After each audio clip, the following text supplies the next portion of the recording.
You don't have a money problem. You have a problem adding value to other people's lives. Let me explain. We don't pay people because we think they're good people, because they're on the right path in life, because they have a tragic backstory, because they deserve it more than anybody. In fact, the truth is a little bit depressing. We're ruthless, but not because we want to be. It's just how we're wired. Think about this example. There are two people who own a clothing brand. One of them is an acquaintance from high school who you know is a good person, got good grades, was always nice to you, waved in the hallway.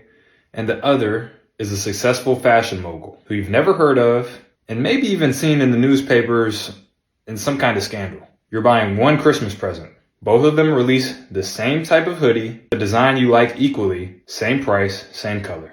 Which one are you going with? You might want to lie and say you're going with this person, but the truth is you're going with the fashion mogul. And that doesn't make you a bad person. It just makes you a person, because the perceived value of that fashion mogul, the clout that you get from wearing that brand, is much more than the value of helping out an acquaintance from high school. So that fashion mogul status adds value that your friend from high school or your acquaintance doesn't add, just because this person's famous. And you can say, hey, this is such and such brand. Now, that doesn't mean you have to have a bunch of clout and a bunch of followers to add value.